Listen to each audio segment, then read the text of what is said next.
Welcome back, everybody, to the Card Chatter with Refractor Jones and Bobbles and Ball Cards. This is episode 13. It is our Monday episode. We like to kind of do a little water cooler talk type deal on Mondays, coming fresh off the weekend. So this might be a little mixed bag of topics here. I want to remind everybody, if you haven't already, please hit the subscribe button, comment below as always.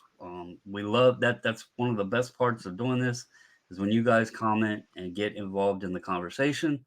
And also hit that like button. I will once again put up the QR code for the Venmo to help support Mason in his mission, Mason's mission. All money that is donated goes to help other youth that are fighting pediatric cancer or families in need. So, if you are able to, please do so. And if not, once again, there is a free way to donate. Just hit that little subscribe button, and me and Refractor will make sure uh, your donation is taken care of. So, how are you doing, Refractor? I know you are probably sailing high, moonwalking, as our buddy JJ would like to say. Your Dolphins came back and put on a show in the fourth quarter to beat my Ravens. So congratulations, sir. Okay, I'll accept that, but it's just I'm not real high on the whole quarterback situation. You know how I am about that. So You're still not a believer. Let me ask you this: are you not a no, believer in Tua? Because you do know he's like leading the NFL in passing yards right now, right? Or is it you're just yeah, salty because he that threw you over didn't what get? 400 yards. Yeah, he had over 400. I think he was almost close to 500. But are you not a Yeah. Tua believer, or is it because you're salty you didn't get Herbert? Oh, I'm extremely salty. I didn't get Herbert. Okay, Extremely salty so it's not because I necessarily. Well, go ahead. I watched both of them in college. And of course I got to see Herbert a lot more because I'm a UCLA guy. So, but you I don't have faith. And I know this is going to sound bad. I don't have faith in a left-handed quarterback. And I'm left-handed myself, so So it's just I just I was actually having that conversation earlier. After he led them to the comeback, and I told I was having the discussion with a few folks, and I said it's funny how bad people talk about Tua, and the amount that I hear about him being left-handed. And somebody's like, I don't think it's anything to do with him left-handed. And me and you have never had this conversation. I've had this mhm. conversation with Sean from the group. He's also, he's a lefty, and he said the same thing. He's like, it's difficult for left-handed quarter. And if you really think about it, it's funny because in baseball you want left-handed pitching, but in Right. football you very rarely see left-handed quarterbacks. I mean, what if we really had that we know of? Vic was a lefty and he struggled passing. Um, Hmm. I'd argue Vic never really had a great wide receiver core, but you had Vic, you had Steve Young, Steve Young. Tua. So yeah, okay. So you had like Scott Mitchell was one. You got Todd the Dope Man Marinovich. Was In I'm trying to '91. remember, was Cunningham lefty? No, no, no. He was Okay, right-handed. I was there was somebody else in that time frame. I was trying to remember, but anyway, Let's the see. odds are Okay, so most QBs are we have right-handed. correct. Yeah, 99.9% of them are right-handed. Now, if we had a left-handed quarterback that played like Patrick Mahomes, that played football in the baseball style aspect, then you might see something different out there on the football field. But most left-handed quarterbacks are guys that just don't translate well to the NFL. They really don't. I mean, Well, and they hang out. They hang out okay in college because they do a lot of option stuff. But otherwise, it's just not a good fit. I mean, what about Timmy Tebow? something I I've mean, heard it's is the same thing. something I've heard in the debates with the lefties is the rotation of the ball. It's different. It's difficult for the wide receivers to pick up on the rotation of the ball because it comes out opposite than a right-handed quarterback, and so it throws them off. And I was trying to think back. I played wide receiver all through the years I played football, um, Hmm. and I don't remember us having a left-handed quarterback. I was trying to remember, but I don't know that I ever really paid much attention to the rotation of the ball, to be honest with you, on when I Yeah. was catching it. I mean, I guess it could be, it could be something that would, affect them. But I can't personally put my finger on how that would make such a huge difference. Um, but They just anyway, don't yeah, throw. They don't throw hard. They just their balls just look like they're just floating bananas out there. I mean, they're just they're terrible. I'm not confident in a left-handed quarterback. And again, I I'm mean, left-handed, so the praise for Vic was always he had a hell of an arm, though. I mean, yeah, that's like I think Vic. Vic would have had a great career if he had wide receivers. Yeah, but I mean, Vic definitely did. He definitely had a cannon and stuff. But I Yeah, mean, he was run first, and that was his, his demise always. And right. instead of being that pocket passer first, you know, he was always counting on his legs doing all the work before anything else. Well, I do want to say one way or the other, and for any listener out there, I'm a Ravens fan. I can take the L. I don't have confidence in our defense. I think Lamar is a great quarterback, but I just don't think our defense is well. So And we're recording he put this. up decent numbers, right? Oh, Lamar had a great game. Yeah, he didn't lose the game. It was the Yeah, defense. The defense collapsed. Um, yeah. eh, But the they're all hurt though. Your defense right now is all hurt, especially on the secondary. So well, I I don't think mean, they have really that's anybody what I'm good saying. You can't anyway. put a lot of credit on Tua. I Yeah. mean, if you have a guy that would be a Well, second stringer, I mean, like I on most teams as your starters, and then they get hurt, then you're falling down the talent scale quickly. So, it is what it is. To be honest with you, I've had this discussions with folks too. I think football a lot is propped on the betting aspect, the fantasy football, um, the what is it, DFS, where you have what is it, DraftKings and that sort of stuff. Then you have mhm. the weekly pick'ems games that are out there. I think a lot of football is still the interest in it is propped up more on the betting side of it more so than the actual game itself. Oh yeah, Um, yeah, so, absolutely. personally, I have not been shy to admit I don't really care for the changes they like the way the game is played today, where it's, pass, pass, pass, pass, pass. Um, I don't like how you can throw the ball 60 yards and it's either caught or, you have a high chance of either it being caught, a pass interference where you get all of the yardage, or a uh, defensive holding call or something like that where it's an automatic first down. I just don't like the way that the game's played like that today. Hmm. I loved the game back when it was balanced offenses where you had the bruising running backs and stuff out there, or Barry Sanders doing his spins and breaking people's ankles. Um, and then you had the quarterbacks and wide receivers as well. And it was just a really good balanced style offense. And today I don't see much of that. Well, that's because the So NFL changed their rules. They were like, hey, they recognized that they were losing, viewership. People were dropping off because games were getting boring. So they said, right. okay, And let's speed it up. You know. right. Right. And again, I think that's where a lot of the interest, and I'm not saying all of it. There's still true football fans out there that just love the sport and everything. But I think overall the sport itself is propped. Sports in general, really, a lot of it are propped up on the betting side, the betting aspect of the games, and Yeah. it.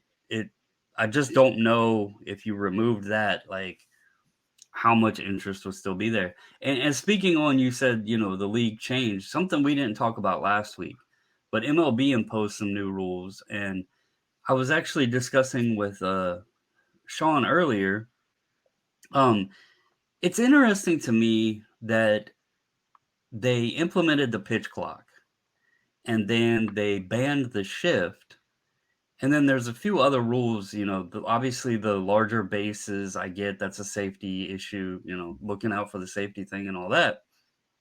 But then they also changed the rule of how many times a pitcher can, it's considered like throwing over to first base or trying to pick a runner off is considered stepping off the rubber. And there's Yeah. only a certain amount of times, I think it's 3 times if they step off the rubber without getting the runner out. The runner can advance, I believe, if I read it correctly. That's what it's going to. But I know some of this is due to trying to spice the game up a little bit. But Hmm. there was something that was interesting to me that I've been thinking about with these rule changes, because people think that baseball is losing its luster due to the length of the games itself. And I actually, looking at these rules, find that kind of funny that that's what is being thought, because if you're banning the shift, you're doing so to create hits and runs, create offense, right? And Sure. if you're creating offense, what does that do to the game? No, I mean you're slowing it up. I mean you're You're lengthening out the game. right. So that's what I was kind of telling Sean. I was like, isn't this funny that they're trying to implement rules to shorten the length of the game, but then they're, banning other aspects that would then in turn open up the opportunity to extend the length of the game. I don't Yeah. think it's anything to do with the time of the game. I think they're going after a pace of play. Like they Yep. want to keep the action constantly going. And in Yep. baseball, I think that's something that's just going to be difficult to do. But another thing that people haven't discussed is the pace of play for baseball has a lot to do with TV commercials also. And with everything being shown on TV, that everything slows up because these guys don't come back on and they don't start playing until TV starts rolling again. And it's just not something that's spoken about. And that's where they need to address, the issue a little bit to gain some of that time back. Too Well, many and commercials. I think the game of baseball is so mental too, between pitcher and batter, that I mean, let's face it, it's difficult to just go up there and say, okay, I'm going to throw this ball and I'm going to get you out. Like that's not the game of baseball. It's a game of cat and mouse. The batter's trying to Sure. predict what pitch is coming, and the pitcher's trying to predict what pitch the batter thinks is coming. And then they're going to try Hmm. to do opposite of each other. And there's a lot of mental, involved in it. And I don't know. And again, I've watched, like, going to the minor league games, they've had the pitch clock. I haven't noticed it really affect my interest level in the game at all. Yeah. I don't even think the Right. pitchers or batters are even using the full time allotted. So I don't know that that's They going to be a don't. big thing. No, they I don't. The biggest thing is the shift.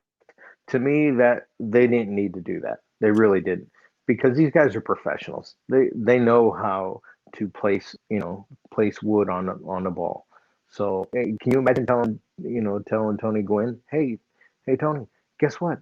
There's no longer going to be a shift. You know what he'd well, tell you? He'd laugh at you. He'd go, so what? I'm just going to hit them when they're not anyway. So I actually read an article that said they did some research, and I'm guessing it was during the 2020 season because they said it was the shortened season.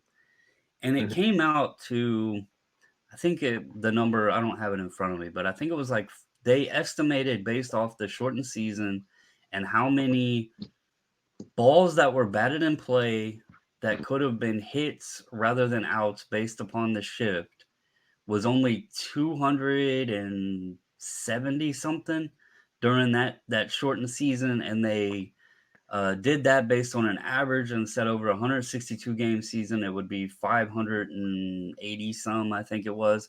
But overall, for an entire season of all teams played and all outs that are accumulated, they said it accounted for less than 1.5%. Like less than 1.5% would have become a hit rather than an out. And to me, that's such a minute number. And It is. it's kind of like when I first seen them say that they were going to, the clock and all that stuff, I don't care about. Like that I'm okay with. But I think telling a team, hey, you can't shift, is like telling a defense in football, you can't blitz. Like, you can't blitz the quarterback. And you're taking away analytics. Right. If guys would learn how to bunt, they could take the shift away alone within itself. Exactly. And right. if the batters would, work on hitting all fields, the analytics wouldn't give the opposing team any data to say, hey, we should shift over on this guy. We know where he's going to hit the ball. If they knew how to bunt and lay down a real bunt, you could play the game all day long. Go ahead, shift on me. I'm just going to drop it down the line. Right. And another interesting stat that I see, because they were discussing how like it's become so apparent with the launch angles and this, that, and the other, and not hitting ground balls. Players are trying not to hit ground balls and everything. They said, and I guess this was for the 2021 season is where this data was pulled from, but they said 36.1% of at-bats were either a home run, a walk, or a strikeout. 36.1% of at-bats throughout the entire season was either a home run, a strikeout, or a walk. And that's pretty incredible to me that, over a third of at-bats were either over the wall, an out, or a free bag. That was pretty incredible to me. So, I mean, you think about that in terms of if a batter got up there and got on base 36% of the time, he'd be, or get a hit 36% of the time, he'd be batting 360. That's pretty damn good. So, that was pretty incredible. But anyway, that's some sports chatter for you guys. Real quick, we are recording this about 7:30 Eastern time on Sunday evening. Just run down some scores if people are interested. Obviously, KC beat the Chargers on Thursday night. We discussed the Dolphins coming back. Phenomenal comeback for them. Congrats to the Dolphins fans into a 42-38. The Jets edged out Cleveland 31-30. Lions beat Washington. Wait. Hold on 1 second. Talk about that. The Jets are now 2-0. Well, they beat. No, the Jets are 1-1. Oh, they're 1-1. Okay, wait a minute. They lost to the Ravens. All right. But they did lose. Flacco had over 300 yards. Right. Yeah, they're 1-1. Let's see. Detroit beat Washington. Jacksonville shut out the Colts. That's pretty impressive. Yeah, 24-0. Tampa beat New Orleans 20-10. Tom Brady is still not aged. The Giants are 2-0. That might be the team you're thinking of. That's one. Yeah. That is true. Daniel Jones is saying, "Hey, I need everybody to believe again." 2-0 for the New York Giants. They edged out Carolina. Baker Mayfield would be 0-2 now. New England beat Pittsburgh 17-14. The Rams edged out Atlanta 31-27. San Francisco, Trey Lance went down. Heard he has to have season-ending ankle surgery. So hopefully you did not have any money in Trey Lance cards. But He got his job back, huh? Yeah, Jimmy G took over early in the game when Lance went down. They beat Seattle 27-7. Currently, fourth quarter, Vegas and Arizona. Arizona is making a comeback. Vegas was up 21-0, and that game is now 23-21. Let's see here. There was another. I think Dallas. Oh, here we go. Dallas edged out the Bengals. Bengals are 0-2. Joe Burrow to the moon. Dallas with their backup quarterback won 20-17, and Denver beat Houston with Russell Wilson 16-9. And then obviously you have the late game and then Monday night games tomorrow night. There's 2 Monday night games tomorrow. I didn't realize that. Tennessee and Buffalo and Minnesota Philly. So, nice. But then Chicago Green Bay later tonight. So there's your NFL rundown. Also want to throw a big shout out to our pool host. We discussed him over this last week's episodes. Albert is sitting at 698. So he is approaching that 700 mark. I really hope he gets there. Yeah, that'll be I mean, we haven't gotten to witness a ton of 700s. No. You know, so that'll be pretty cool. Let's see here. I want to just see if he's. I think it carries a little bit more weight too because of what Judge is doing, over in the American League as well. So it kind of gives you that home run race, even though it's not there. Yeah, I mean, so we got to witness Bonds, but obviously we know the deal there. And then I wasn't. I mean, you might have been able to witness Hank and Babe, but I wasn't old enough. Get the hell out of here. But yeah, so I mean, now you have Albert coming in nearing 700. As of this list, he's had 12,999 plate appearances. So man, that's pretty crazy. Hank had almost 14,000 plate appearances. That's really nuts. But let's get into some card talk because this show is called The Card Chatter. We've been talking sports a little bit here, a little water cooler talk. It's fun to toss around different topics within sports, and then let's mix it in with some cards. But there was a new product released on Friday. I don't know if you heard about it. I know you're a big refractor guy, and you love Topps refractors and Topps Chrome and all of that sort of stuff. Yeah. How many boxes of 2022 Topps Chrome did you open? Oh, none. You didn't Zero. open any? No, Zero. Absolutely none. No, because they're overpriced. What am I going to do? I'm not going to spend that kind of money. I'd rather be out on the secondary buying collections and buying bulk volume of refractors. I'll let the guys that want to chase and hit nothing, and then they'll dump me refractors, dirt cheap. So I was going to ask you, because I was hoping you would open some up. I said it, over on the Bobbles channel when I did the grade reveal. I said I wasn't going to chase the short print rookie cards, but there was 5 players that are on the checklist numbered 221, 22, 23, 24, and 25 that were supposed to have short print. They called them extended base short print variations. And the players on the list were Bobby Witt Jr., Julio Rodriguez, Spencer Torkelson, Hunter Green, and C.J. Abrams. And I wanted to see which one you pulled because I figured you had opened enough boxes up to hit one. No way. You do realize how expensive those darn boxes are, right? Well, I mean, from what I heard and from I made a post over on Instagram and I kind of showed the increase of the wax over the past couple of years, and there were some people defending it by saying, well, minimum wages went up by this much. But the funny thing is, even what the guy used, and I get it. Things have went up. I don't expect things to be 2019. It's so long ago. I mean, we flipped over to 2020, and the world obviously has changed since then. But the reality is, in 3 years, the product has went up over 3x.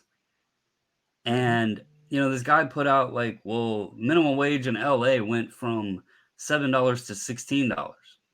Okay, that's All not right, but even 2.5x. yeah, but go ahead and ask them what the cost of rent is in LA, or ask him what it costs them to have a mortgage.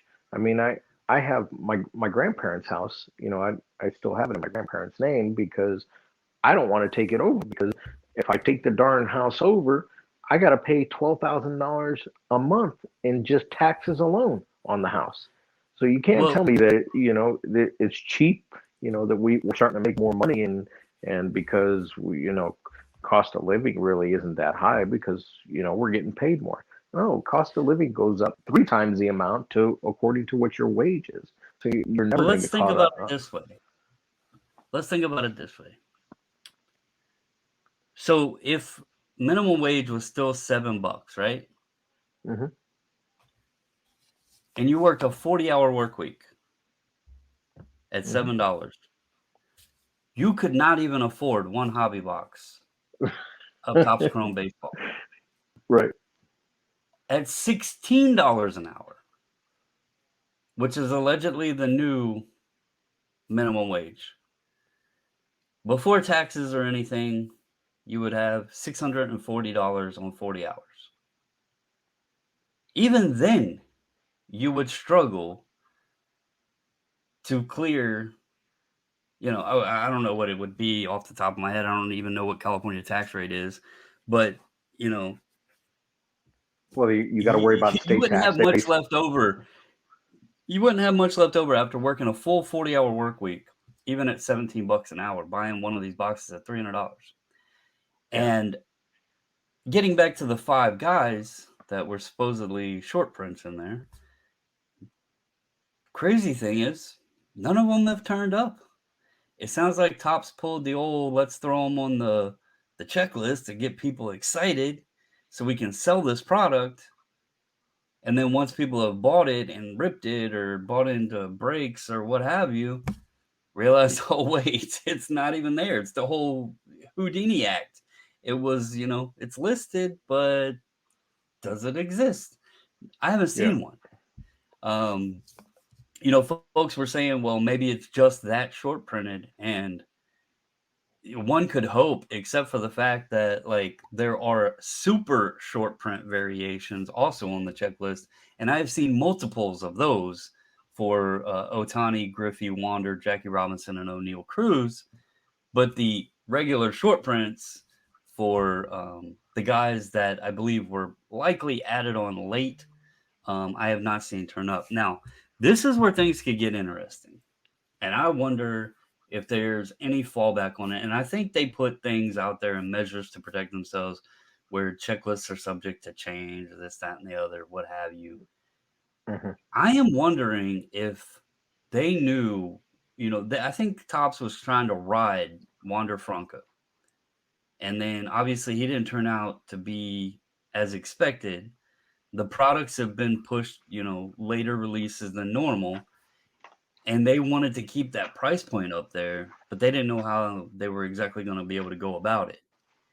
And I am wondering if they didn't get tossed on that checklist to create a little bit of buzz, and maybe they're going to pop up, in a later print, like maybe the initial wave.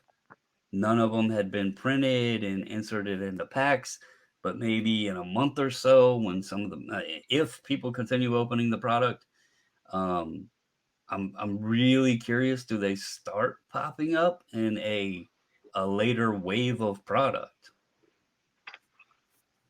What's your thoughts if that I don't know. happens? I think production is already completed on it. I truly understand they could crank the presses up again and get them running, but you got to understand these manufacturers that are actually manufacturing the cards for Tops and and everyone else, they have to move on to the next project just as quick as finishing up the one at hand. So I don't I don't think that they'll be cranking those presses all over again, saying, hey, okay, let's go back and let's just make a 5 card sheet, and or we'll make a 132 card sheet of just these 5 guys, and we'll make X amount of sheets, and then we'll start sprinkling these back out there all over again. I just don't think that that's gonna be viable. Well, I think what happened is that, yes, they put them on the checklist, but they'll come out with some kind of excuse if they haven't been inserted. They'll come out with the excuse of saying, hey, we couldn't come up with the players association agreement as far as including them into the set, and we had to hold them back for next year, even though they're listed on the checklist. well, I didn't mean necessarily them firing up the prints or anything again. What I was more talking about is if like mid-print run, they said, hey, maybe we need to spice this up a bit, and they added those 5 guys in. And if they are on a like a FIFO, a first in first out type thing, where like the initial runs, they weren't part of it, but then maybe midway through or what have you, they got tossed in there, and then those products just aren't into the queues yet of being in people's hands. That's why I was saying waves.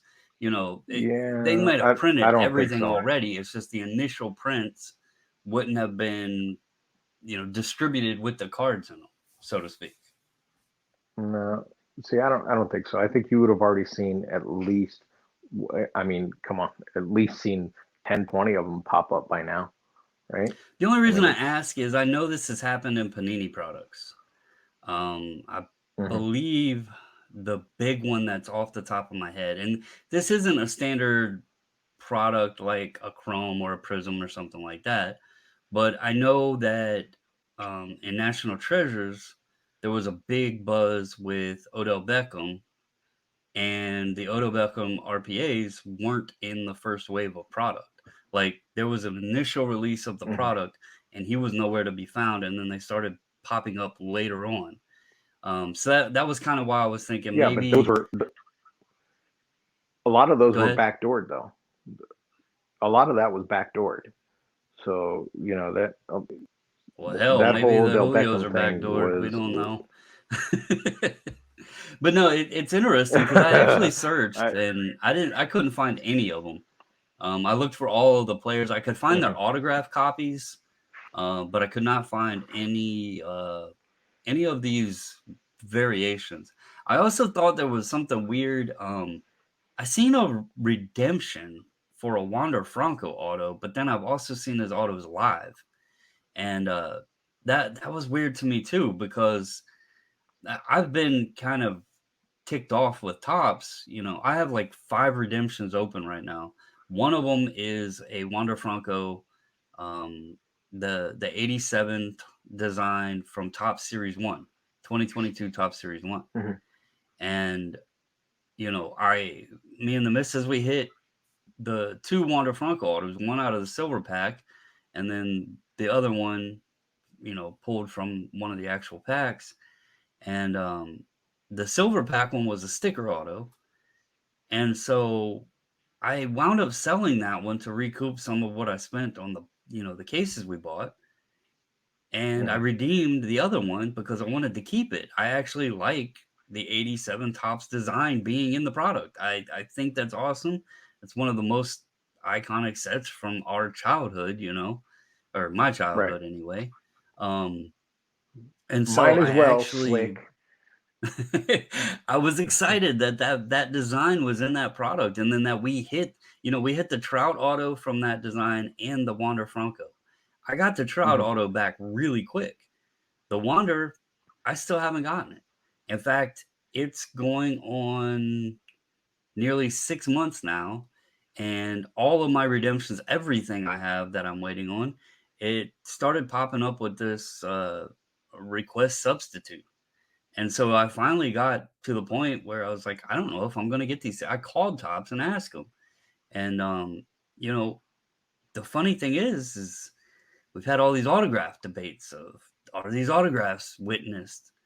And the truth is, I called when Series 2 came out because I seen in Series 2, Wander Franco has an 87 Topps design, 35th anniversary, uh, 87 Topps design, um, on card auto live inserted in the product.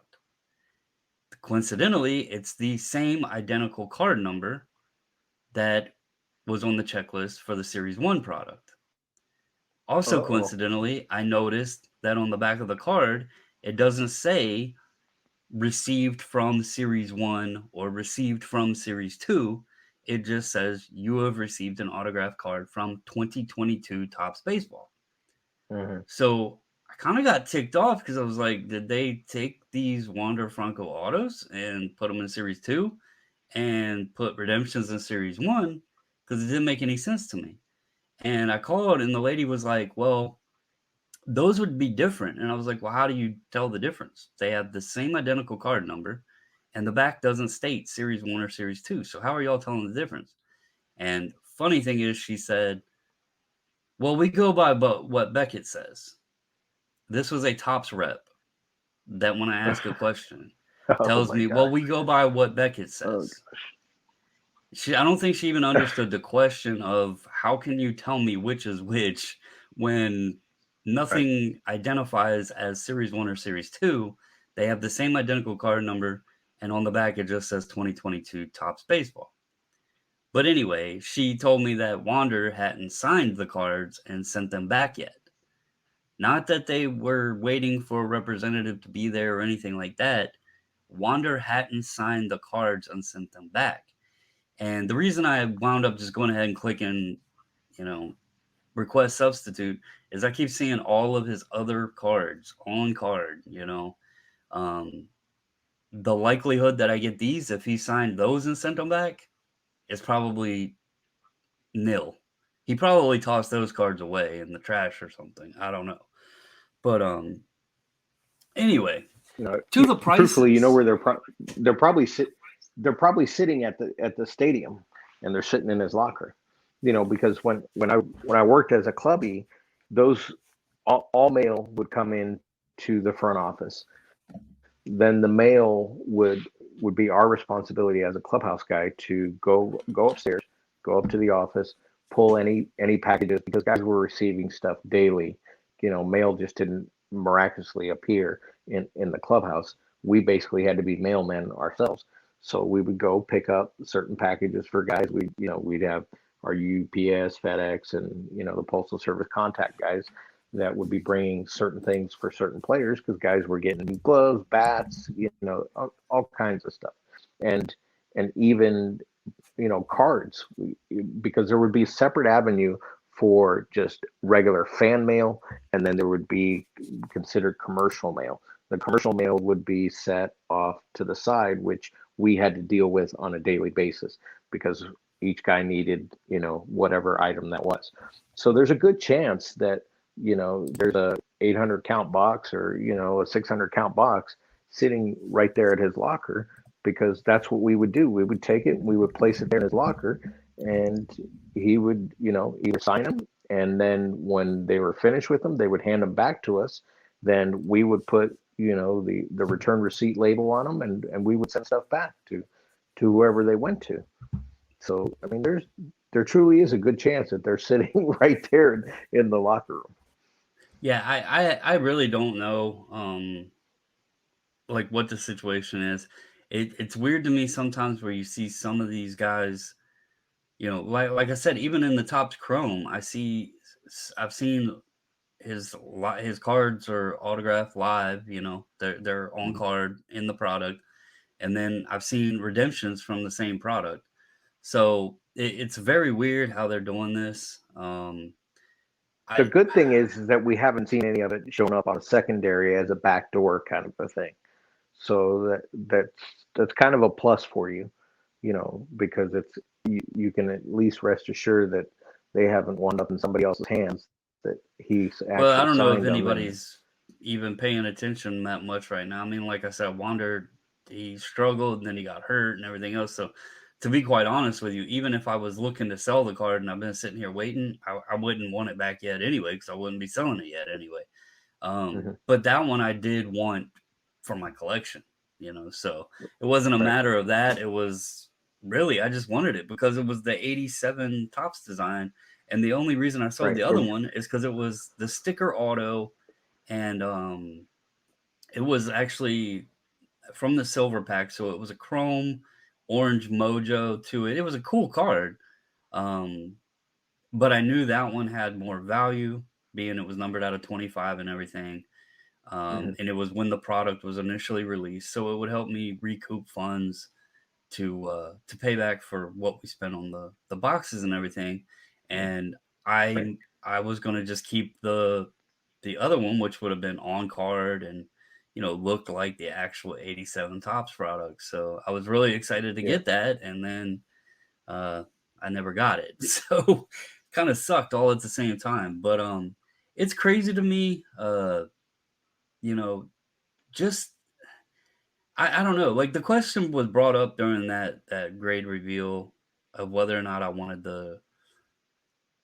if I was going to get Topps Chrome. And I'll be honest, I love Topps Chrome. 2019, again, one of my most popular posts that I posted up on Instagram was a picture of a 2019 Topps Chrome hobby box with a receipt.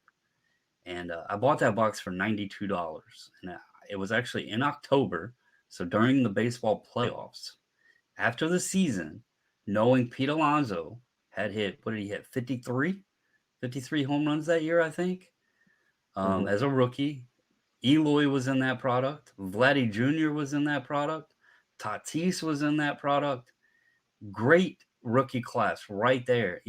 Tatis got hurt, sure, but the other, there were some strong rookies in that product. And this was during the MLB playoffs. And I bought it at a card show. I bought that box at Chantilly.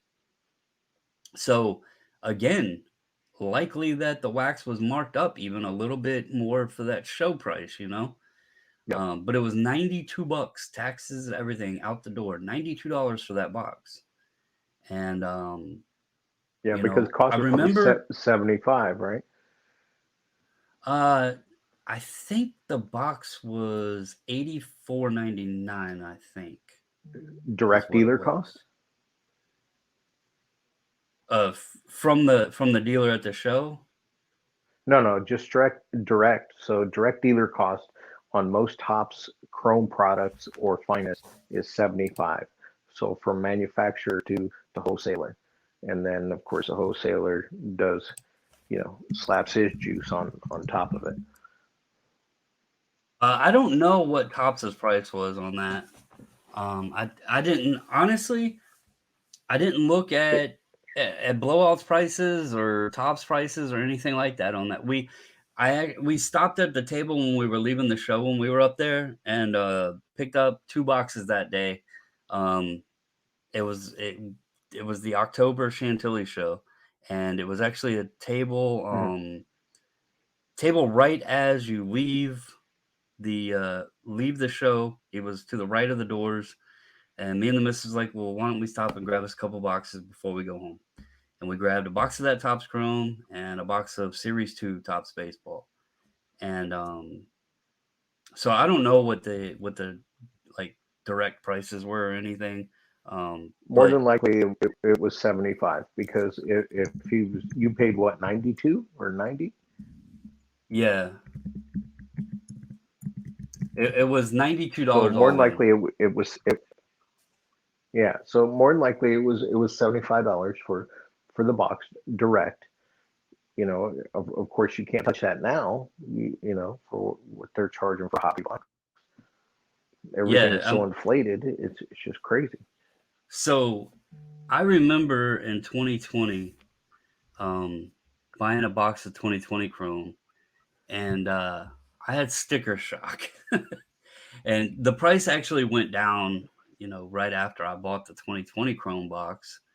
Um, but it was 270, is what I paid for a box in 2020.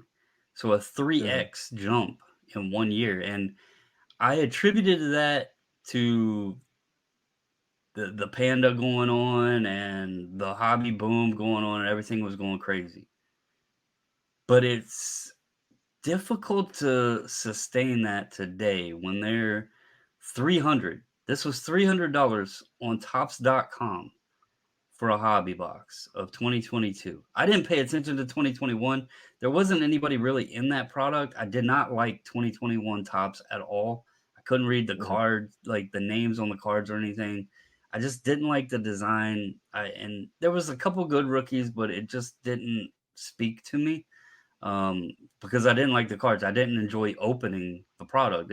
As silly as that sounds, when I couldn't like read the players' names and stuff, it took the enjoyment from even opening flagship or Chrome or anything. I just didn't like the product, so I didn't even pay any attention to 2021 Topps Chrome. Um, but this product was 300 direct from Topps, and I am, you know, I have to believe that the 2020 hype that allowed secondary market pricing and dealer pricing and shop pricing and all that to inflate so much is why we're at $300 a box today. Oh, I don't think absolutely. the product, I don't think it's worth it. I know that they're printing more of it. It's not probably, it might cost them a little bit more. Material prices might have went up just a little bit and, distribution prices or what have you with logistics. But overall, for it to go up as much as it has been, is just ridiculous. I think they're taking Yeah. advantage of what happened in 2020 and trying to continue it on. And it's going to, I made a comment in the Instagram post and I said everybody keeps speaking on growing the hobby, but the only thing we really keep seeing grow is the price of everything. And I think so many people are going to get burned on this stuff that it's going to turn people off more than create excitement. Like when the Yeah, but next big release comes out, are people going to be hesitant if they buy a box? I watched the guy open a box that I would swear he didn't get $20 worth of cards out of it. Like, how can you yeah, keep doing that? yeah, that's nuts. For me, it's sad because I would like to have a couple hobby boxes just to go, onto the wax wall, because I like buying wax. I do, but I just haven't in the last 3 years, anything direct because of the cost. It's nuts. I have to buy everything when I'm buying collections. If I get a couple boxes here and there, great. Those boxes go to the wax wall. When basketball now, when that comes out, I'm going to have a tough time because I'm probably going to end up truthfully biting the bullet and just buy a few of those boxes because I've always bought, the Topps Finest and Topps Chrome and Bowman's Best. I've always had that in basketball. It's always my niche. So, So I'm I'm on going to have to bite the bullet. I'm on blowout right now, looking at prices. And Topps Chrome is, again, and I don't want to get, you know, too negative here, but again, that statement where we keep hearing grow the hobby, right? And we discussed, kids being involved in the hobby. And we can blame adults for going and cleaning shelves at Walmart or what have you. But I'm almost to the point that I'm questioning how could a kid even enjoy this when Topps Chrome is one of your entry level, bottom level chromium products for baseball cards. Like that's the rookie that should be you have your flagship rookie and then you have your chrome rookie of the baseball players. Yeah, That's but like, whose fault is this though? Is it the manufacturer's fault or is it our fault as consumers? I am going to come out on a limb and say it's both. No, it's I it's think it's both. 100% no, it's 100% consumers' fault because if we're not paying that astronomical number, they're not gonna place it at that number. They may initially come out at that number, but eventually they have nowhere to go but down. They have to go down. It doesn't cost them, 10x to produce the product, but it sure as heck is easy for them to make 10x on that product because we're so anxiously biting at the bit to get it. I don't know that I could. It's tough for me to blame manufacturer though, to a I'm not blaming sense. I'm not blaming manufacturer. I'm Yeah, blaming us, the consumer. you're blaming consumer, but the manufacturer are setting the prices, so that's why I say it's both faults. But I think manufacturers started setting these prices because they seen what distributors were setting prices, and then you would see people, buying a $20 blaster and flipping it for $60. And Yeah, let's but be again, real. that's their prerogative. It's their business. They're allowed to do that. It's where we have to reflect back on that and say, hey, I'm not paying it. I'm just not doing it. But that's the issue, though. That's the entire issue that I'm talking about. Like, what do we do? Do we just not collect baseball cards anymore? No, we let the market fall on it, and when it falls, the prices will come down. See, that's the problem. It's just like the whole grading phase. Everybody got so wrapped up in grading in the last 2.5, 3 years that, of course, grading went through the roof because it's it's never changed the amount, or the way you grade a card 3 years ago to what it is today. It's the same effect. They have to look at the card, catalog the card, inspect the card, grade the card, throw it into a case, out the door it goes. But again, what's the price of grading right now? It's So through the roof. I'm gonna.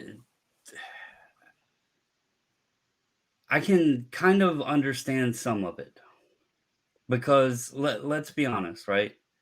You're using grading as an example to discuss the wax price. I'll Sure. use my own personal experience with grading. So when I started Okay. using SGC, they had 8 to 10 employees. Okay. Hmm. And you said the grading exploded. Well, that's true. The market exploded. The hobby, the influx of people, the demand, everything else exploded. Okay. So the need to change pricing came about because the demand that started happening could not be done with the amount of employees they had. There was no way they could do it. Hmm. They, last I heard, have 170 employees now. So that's a lot Okay. more wages, overhead, everything else. So the need for an increase in Mm. price, I do understand. You have, and something that I've discussed with people too, and I don't want to get too far off the topic of the wax, but you brought up using the grading as an example. The other thing is, the more you do, um, you know, let's say today they're charging $25 a card and they get 1,000 cards for the month. That's $25,000. And then they're like, okay, we're going to lower the price down to $12.50, but we have to do 2,000 cards to make that same $25,000. Well, they Right. just now used 1,000 more pieces of plastic for the slabs, 1,000 more labels, 1,000 more, you know, Hmm. or how many ever more boxes to ship out to people, you know, the labor hours it takes to do 1,000 cards versus 2,000 cards. So there is more things involved there, and I do understand a need that the price increased. The difference with the wax I see though, and where it really shouldn't be 100% consumer fault or even demand fault, is the print runs are continuously growing. So they're making Yeah. more product. The product availability is there. And yeah, and it doesn't. You can't sit there and say that it costs them, 10 times more money to produce that product, so they have to. mark it up 15x to make money on it. Because once the presses are running. They don't sit there and negotiate these deals when they go to produce a certain line and say, okay, we're gonna we're gonna pay you only this amount of money. That's all negotiated right at the very beginning. If the print run is, we're printing this many sheets for you and this many cards, and we're cutting this many inserts, we're doing this and this and this is exactly what we're doing, and this is what we're charging you for it. So So, the cost basically stays the same and to I get them if anyway. consumer doesn't buy, then then they're not selling, right? I completely understand that. But at the same time, I mean, it's a double-edged sword. If you don't buy, Sure. then what do? You're not doing anything within the hobby, and then everybody's like, "Well, buy singles." Well, how in the hell are you buying singles if nobody's buying the wax to open it? So Hmm. it's like a damned if you do, damned if you don't scenario. You either Right. buy the wax That's and that's where your breakers come in, and that's where because I'm not one of those guys that's going to sit there and sit with a breaker and pay him X amount of dollars for him to break for me and stuff like that. If anybody's going to break, it's going to be me. But this is where the younger generation wants to play at, and they want to live at that breaker level. They feel better playing there weekly or every other day at that level.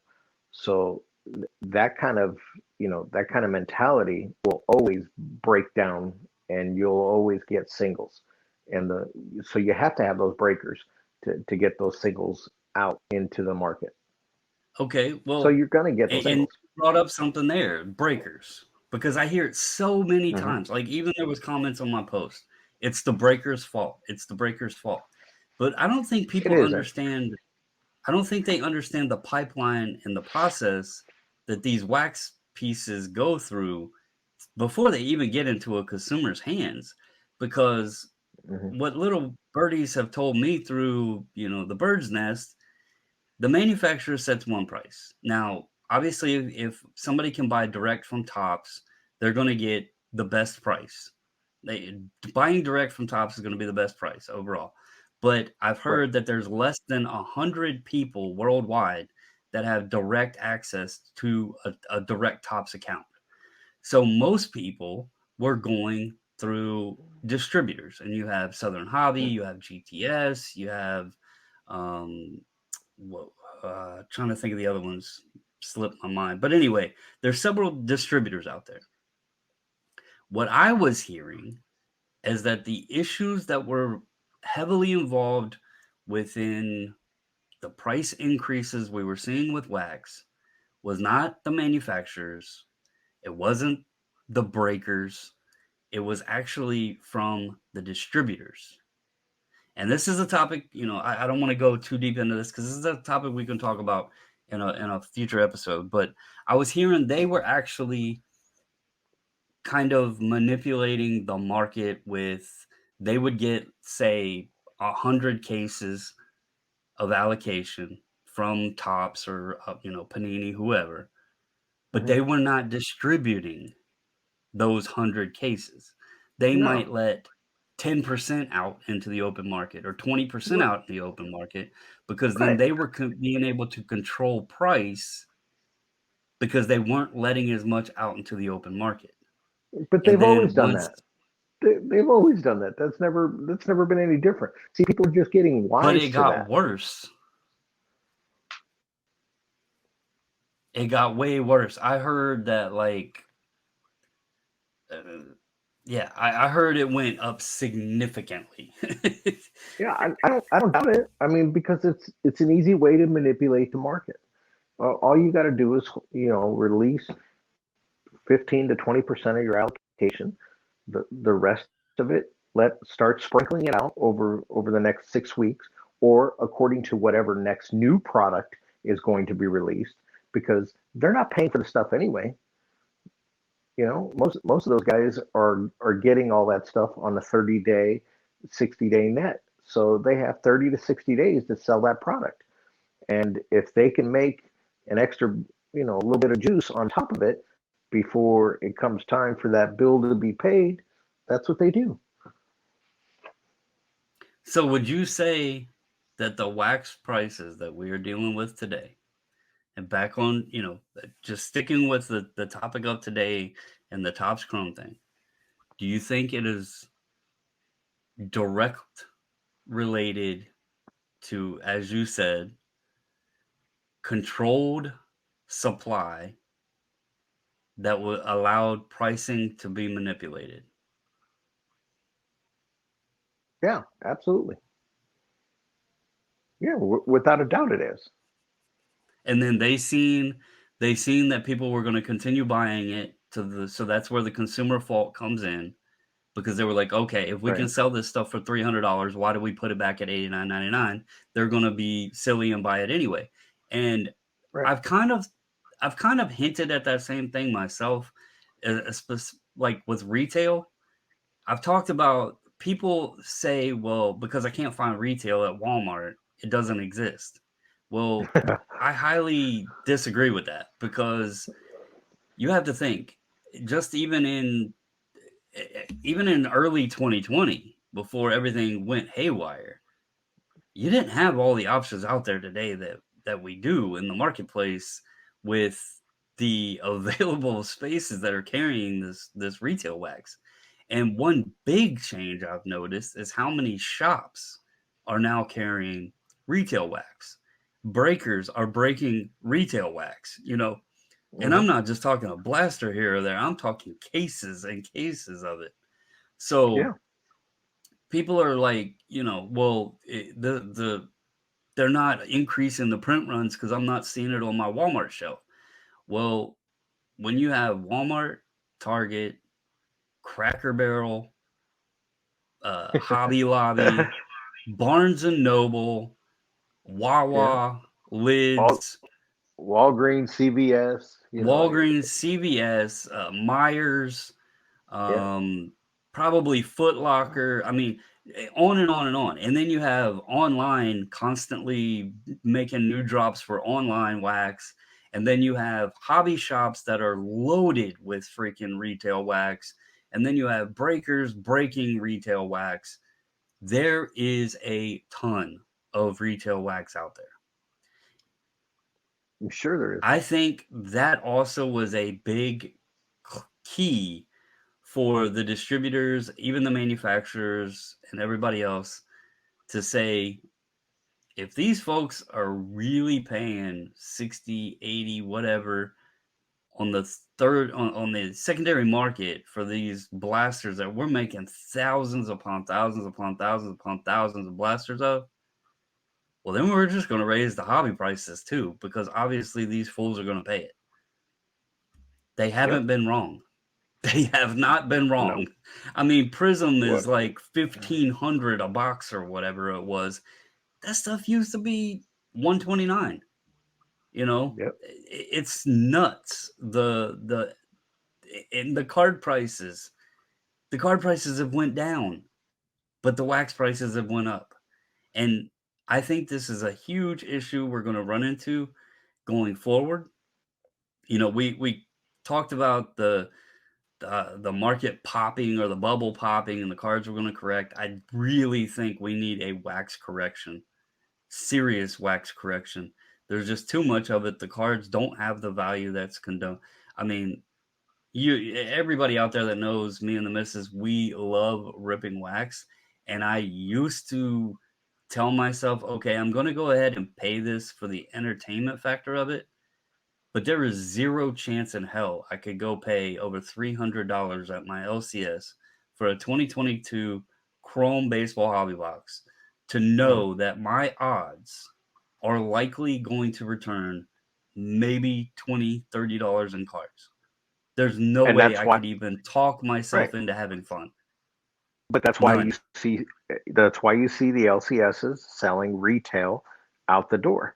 Yep. They're To give a selling it cheaper like option.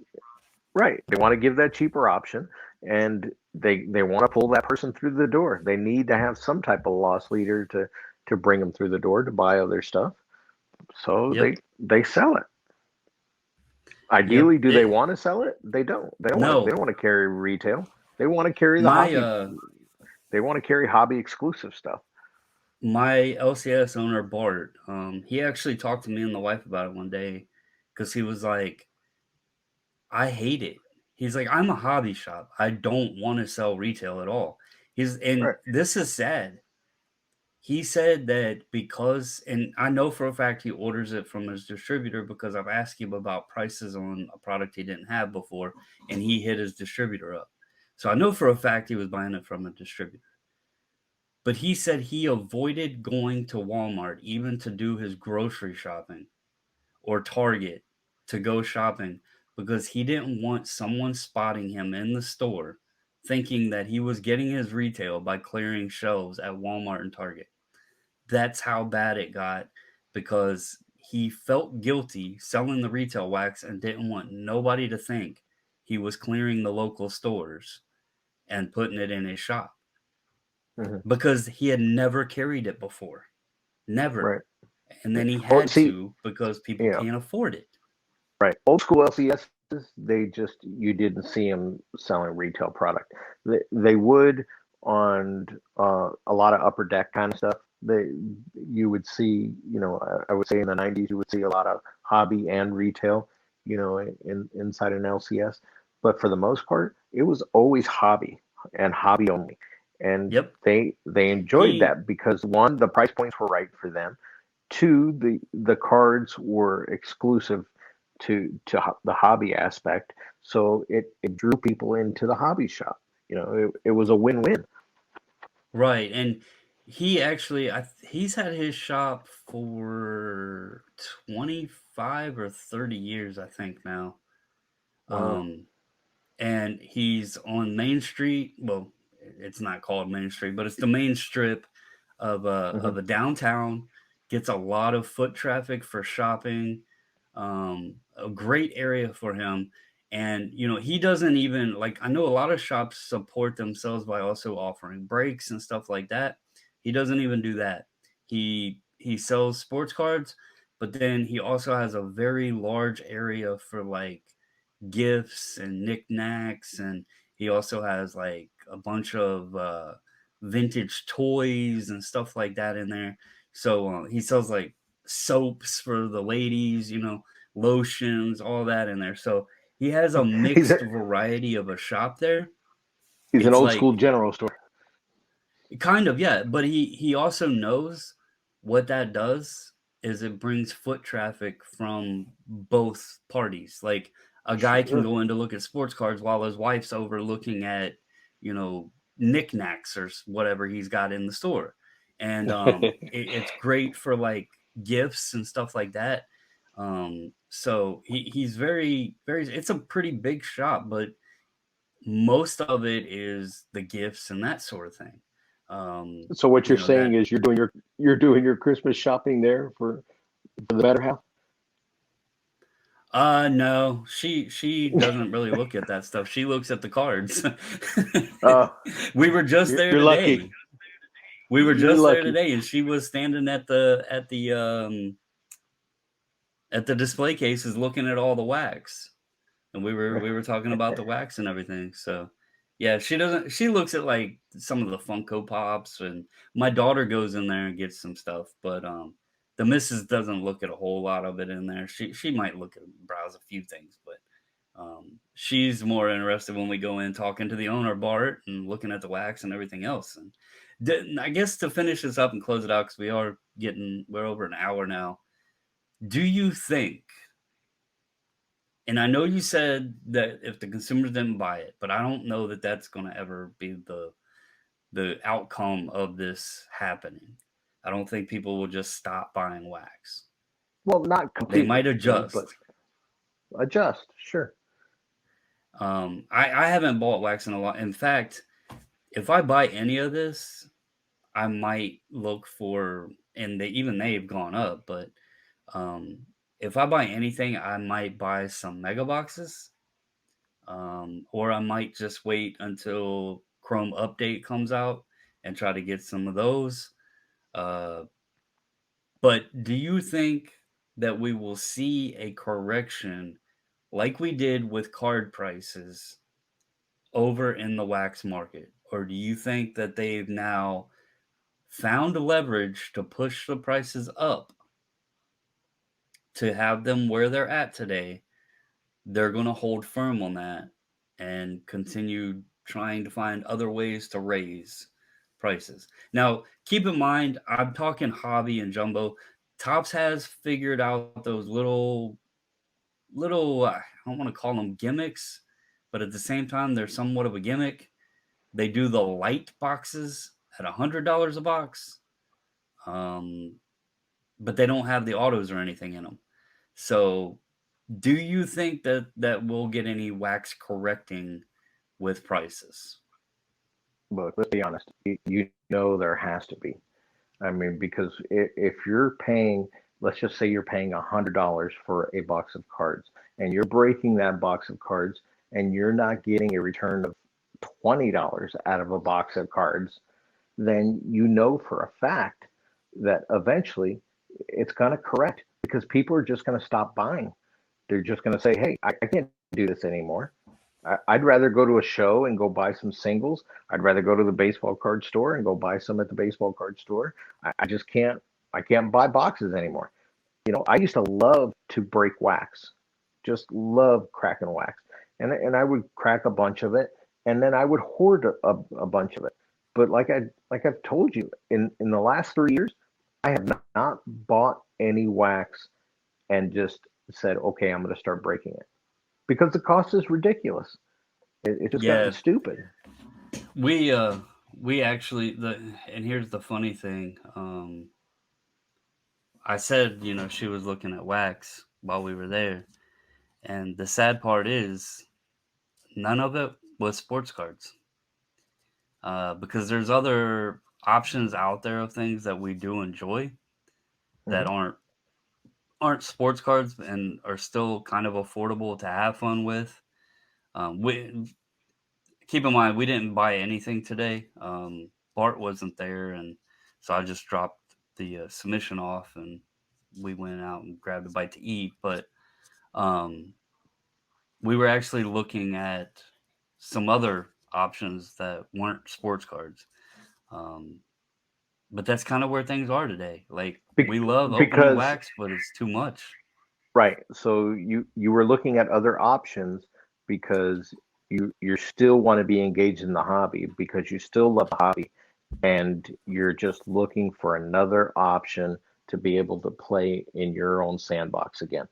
And Yep. unfortunately, that's not real conducive to bringing new people into the hobby. And that's why Right. I'm saying, things have to change. They will correct. You'll Yeah, definitely and see a correction. that's kind of what I was talking about with like if we want to grow this hobby and I was starting to touch on it and I'll, mention it again real quick, but we talk about the importance of kids in this hobby. And let's face it, a popular product like Topps Chrome, okay? If a kid goes to Walmart, the likelihood the shelf's clear is pretty high because it's the product that the adults are going to go after. They're going to leave the other stuff there that it isn't going to make them money, right? They can't flip it or they're not going to get a hit out of it that they can sell for whatever, right? Mhm. And kids aren't silly. They know, but because they hear from adults or they watch YouTube or whatever, they learn. I mean, even as kids, we read Beckett, we seen the hot list, we seen the card prices. They can get on eBay. They can hear, discussions about what products they shouldn't buy. So just because they're younger doesn't mean they're silly. So when they go to Sure. Walmart and they go to the shelf and there's nothing on the shelf because it's been cleared off, well, they're not going to want the Topps opening day. So when an adult argues, well, there's plenty of product here, why don't the kids buy this? Well, because the kids want to be afforded the same opportunity that the grown men or adults, I should say, are taking away from them. Now, I go to Walmart and I buy a product. So I'm not saying I'm excluded, but I don't go and clear a shelf off. I've learned that game. I used to, but nobody was buying. Like When I would go buy like a shelf of Prism, it was when nobody else was buying it. It was when the stuff was hitting the clearance bins at Walmart. I mean, let's be real. It used to sit there and nobody bought it. So I Right. would Yes. go and I wanted it, so I would get it. And then we would go to Mhm. like the town over and there would be more sitting there and we would buy that, you know. So we would have fun. But today, outside of the fact if an adult goes and clears a shelf off at Walmart, the blasters are like $37, I think. Yeah, they're 40 plus. They're Walmart. $42, I think, online at Dick's Sporting Goods. There's 32 cards per blaster. Cost per card is over $1 per card in a blaster. How many younger kids are walking around just able to toss out 30 plus? I mean, even Pokemon today, one of those ETBs, the Elite Trainer Box things, are like $45, $50. How are we growing the hobby by making it obtainable for a kid when a blaster is near 2x what it was not long ago? I mean, we can speak inflation, we can speak on minimum wage rates rising, we can speak on all of this. But 10-year-old Timmy isn't like making minimum wage at elementary school. He's just Yeah. trying to buy some cards, and he definitely can't go to the shop and buy a hobby box for $350. You know, so when we're trying to grow this, people need to think, how in the hell is this supposed to grow? If this was in 3 years, by the time 10-year-old Timmy becomes 21, let's think about where these wax prices might be at. Yeah. And that's where I've told you that Fanatics is going to have that real, twist there. They're either going to come out and do it the right way right away, or they're just going to trend and say, hey, look, we paid X amount of dollars for these licenses. This is what we got to get for all this product. We're 100% exclusive, to consumer and to hobby shops, and we're the ones that's selling everything. Nobody else is selling it, and we're going to make our money, until we pay for those licenses. Because Well, I have how some other long? topics to touch on with Tops and Fanatics and all of that stuff. We'll have to hit that up on a later episode. Okay. We're over the 115 mark here, and I think there's some good things we touched on that I'd like to bring up in a couple future ones. But is there anything else you want to touch on with week 2 of the NFL? Tops Chrome prices, wax pricing, the SPs missing, anything like that? Nope. Dolphins are 2-0, and I cannot believe it. That's all I got to say. And the Bengals are 0-2. So Yeah. Tua over Burrow, is that what you're saying? No. No.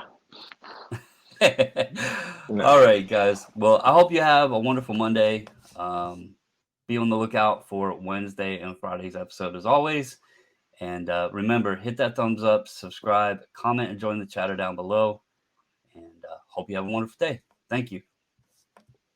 Thank you.